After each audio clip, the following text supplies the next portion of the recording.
Good afternoon friends, स्वागत है आपका अपने यूट्यूब चैनल नॉलेजपुर में। इस वीडियो में हम बात करेंगे रासायनिक समीकरण के उपयोग से क्या लाभ होता है।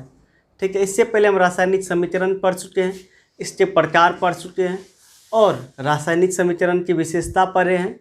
ठीक है, इस वीडियो में हम जानेंगे इससे क्या क्या लाभ हो रहा है, लाभ नहीं, सूचना क्या क्या मिल रहा है। लाभ जो हो रहा है वो हम आगे बात करेंगे। चलिए ठीक है, पहला हम समझने के लिए एक उदाहरण लिए हैं। मैग्नीशियम प्लस हाइड्रोक्लोरिक मिलकर मैग्नीशियम क्लोराइड और हाइड्रोजन गैस बनता है।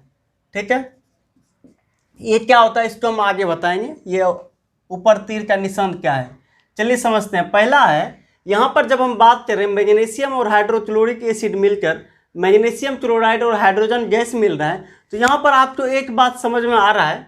पहला क्या समझ में आ रहा है, अगर हम मैग्नीशियम बोल रहे हैं तो Mg से आपको पता चल रहा है मैग्नीशियम, यानी हम कह सकते हैं कि आपको परमाणु का संकेत पता चला। दूसरा देखिए, हम क्या बोले, हाइड्रोक्लोरिक एसिड। जब हम हाइड्रोक्लोरिक एसिड बोले या जब आप HCl देखते हैं तो आपको समझ में आता है हाइड्रोक्लोरिक एसिड, यानी कि आप हाइड्रोक्लोरिक एसिड का सूत्र के बारे में जाने।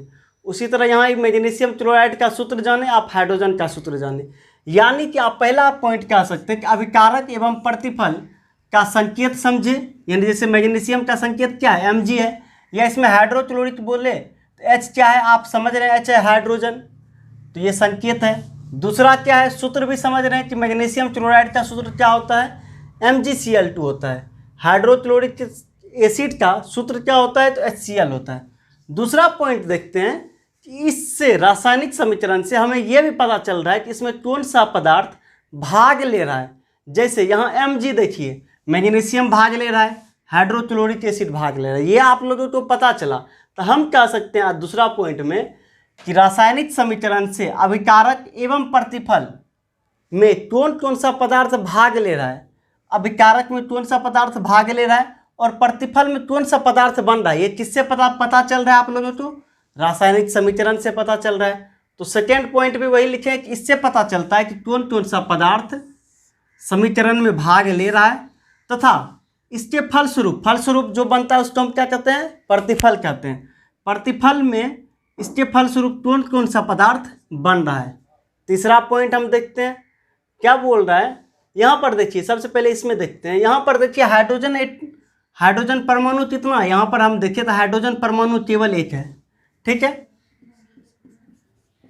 और इससे जो अणु बना HCl बना, इसका संख्या कितना है, 2 है। यानी ये क्या है, ये एक अणु है। यानी कि अगर हम HCl बात करें तो ये जो सिर्फ H है, सिर्फ हाइड्रोजन अगर हम लें तो ये मेरा परमाणु है। अगर इसको साथ में ले रहे हैं तो ये मेरा क्या है, अणु है। जिस तरह जल हम कहते हैं, जल किसे कहते हैं, तो H2O तो बोलते हैं, तो ये H2O क्या है, एक अणु है। तो उसी तरह यहाँ पर देखिए, अगर हम हाइड्रोजन की बात करें तो हाइड्रोजन परमाणु का संख्या कितना है, केवल 1 है। ठीक है, और इसका अणु ले रहे हैं तो अणु कितना ले रहे हैं, 2 ले रहे हैं।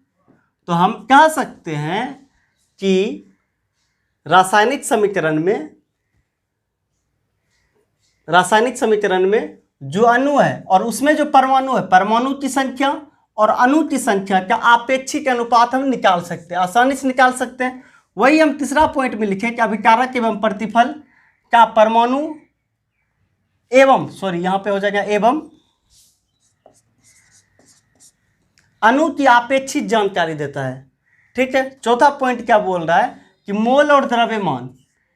मोल क्या होता है, द्रव्यमान क्या होता है, हो सके तो हम आगे बताएंगे।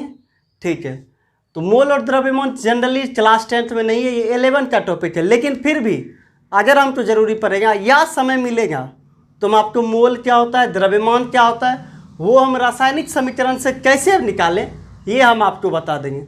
दूसरा क्या है, यहाँ पर क्या, हाइड्रोजन एक गैस है। ठीक है, गैस का आयतन होता है, हम सब जानते हैं, या द्रव का आयतन होता है, तो ये भी हम रासायनिक समीकरण से प्राप्त कर सकते हैं।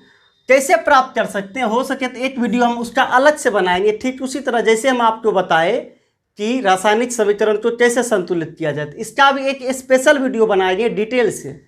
ठीक है, अब हम पढ़ेंगे रासायनिक समीकरण से क्या लाभ होता है इसके उपयोग से।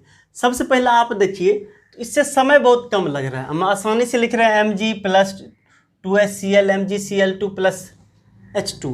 ये बहुत ही आसानी से लिखा जा रहा है, यानी समय का बचत हो रहा है। तो पहला पॉइंट हम कह सकते हैं कि रासायनिक समीकरण, यानी रासायनिक समीकरण से, इस तो शॉर्ट में बोल रहे हैं, प्रोनाउन का इस्तेमाल कर रहे हैं, इससे समय की बचत होती है, इससे समय की बचत हो रही है।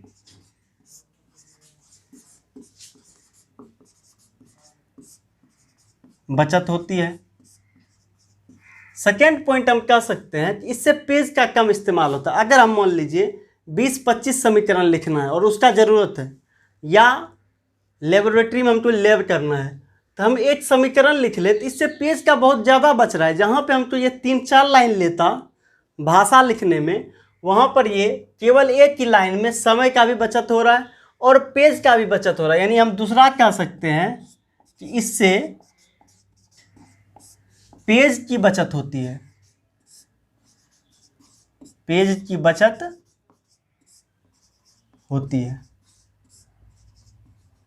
तीसरा पॉइंट क्या है, हम एक निश्चित मात्रा में अगर उत्पाद लेना चाहें, प्रतिफल, यानी हमको अगर दिया जाए 50 ग्राम MgCl2 निकालो, तो हम उसके अनुसार से हम आसानी से ये पता कर सकते हैं कि MgCl2 प्राप्त करने के लिए हमें कितना मैग्नीशियम चाहिए और हाइड्रोक्लोरिक एसिड चाहिए। ये हम हालांकि हम आपको नहीं बताएं कैसे निकाला जाता है, लेकिन हाँ, इससे हम निकाल सकते हैं। ठीक है, ये जैसे एक निश्चित मात्रा चाहिए 50 ग्राम MgCl2 मैग्नीशियम क्लोराइड, तो उससे हम जोड़ घटा गुना करके हम कितना मैग्नीशियम दें अभिक्रिया में और कितना हाइड्रोक्लोरिक एसिड दें, ये हमें आसानी से पता चल जाता है। तो तीसरा पॉइंट हम लिख सकते हैं कि प्रतिफल के एक निश्चित मात्रा के लिए, प्रतिफल के एक निश्चित मात्रा के लिए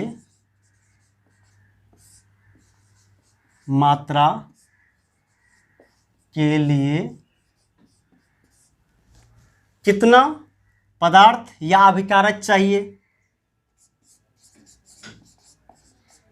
कितना अभिकारक लेना है।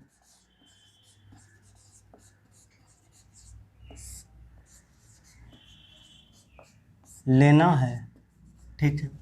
चौथा पॉइंट देखिए क्या होता है, रासायनिक समीकरण में संपूर्ण विश्व में रासायनिक शास्त्र को एक करने के लिए वैज्ञानिक के संकेत बनाया, जिसका इस्तेमाल हर भाषा में होता है। जैसे आप हिंदी मीडियम में पढ़ रहे हैं तो भी मैग्नीशियम तो Mg इस्तेमाल कर रहे हैं, मौजो तो इस्तेमाल नहीं कर रहे हैं, या मौजो।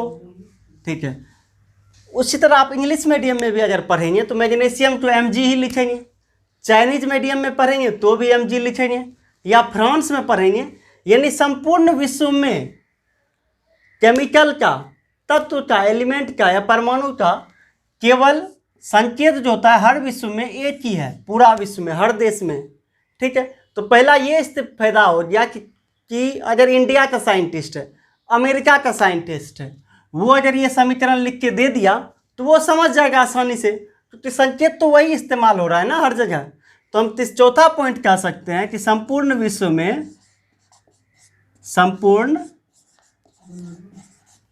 में एक ही संकेत का इस्तेमाल होता है, संकेत का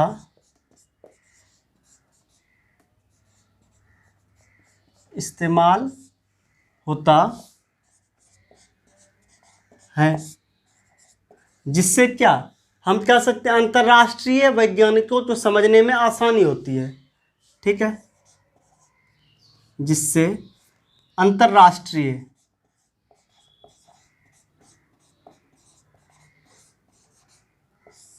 वैज्ञानिक को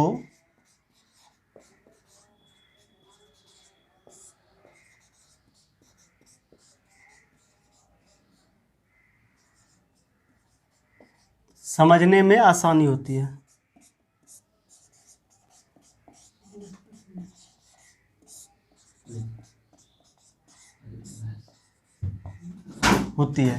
ठीक है, फिर से हम समराइज कर दें कि रासायनिक समीकरण से क्या क्या उपयोग से लाभ हो रहा है। पहला क्या हो रहा है, पेज का बचत हो रहा है, क्योंकि जो हम 3-4 लाइन में लिखते वो हम केवल एक ही लाइन में लिख दिए और बहुत छोटा तरीके से लिख दिए। पहला पेज का बचत, दूसरा क्या समय का बचत, यानी उसमें टाइम लगता, और इसमें क्या हो रहा है, बहुत ही कम समय लग रहा है। तीसरा पॉइंट क्या बताए हम कि एक निश्चित मात्रा में अगर हमको उत्पाद चाहिए, या हमको हाइड्रोजन ही बनाना है, या हो सकता है भविष्य में हमको जल बना के दिया जाए, जिस हिसाब से जल का कमी हो रहा है, हो सकता है भविष्य में लेबोरेटरी में केमिकल इक्वेशन करवा के, रासायनिक अभिक्रिया करवा के जल बनाए, तो उसको मालूम हो जाना कि इस एरिया में कितना जल सप्लाई करना है, 50 लीटर करना है, तो उस हिसाब से कौन कौन सा पदार्थ कितना लें। तो रासायनिक समीकरण से हमें यह भी पता चल जाता है कि जैसे मैग्नीशियम क्लोराइड बनाना है तो कितना मैग्नीशियम लेना है और कितना हाइड्रोक्लोरिक एसिड लेना है। ठीक है। चौथा पॉइंट हम क्या बोले कि जितना पूरा विश्व में किसी भी केमिकल का या तत्व का ये संकेत निश्चित है, चाहे वो चाइना में हो, फ्रांस में हो, भूटान में हो, जापान में हो, अमेरिका में हो या इंडिया में हो, इन मैग्नीशियम तो हर जगह Mg ही लिखा जाएगा, चाहे वो हिंदी में लिखे, चाइनीज। हाँ, इसे भाषा में हम अलग, ये जैसे हिंदी मीडियम में भाषा हम लिखे हैं, हो सकता है वो चाइनीज में लिखे अगर चाइना में है, तो वो अगर इंग्लिश मीडियम में है तो इसे इंग्लिश में लिखेगा। लेकिन ये जो संकेत है ये पूरा विश्व में एक ही है, तो इससे क्या होगा कि अंतर्राष्ट्रीय वैज्ञानिक को बहुत आसानी होती है और अभी इस्तेमाल भी होता है। ठीक है, उम्मीद है आपको ये सब समझ में आया होगा। अगर नहीं समझ में आया तो आप दोबारा देखिए, आपको ज़रूर समझ में आएगा। और जो भी दिक्कत है कमेंट सेक्शन में दीजिए, ग्रुप में दीजिए, टेलीग्राम में भेजिए, हम उसको सॉल्व करने का प्रयास करेंगे। और आप लोग चैनल को सब्सक्राइब कीजिए। हम देख रहे हैं व्यू ज़्यादा है अपेक्षा, लेकिन सब्सक्रिप्शन नहीं है उतना, तो आप सब्सक्राइब कीजिए, शेयर कीजिए।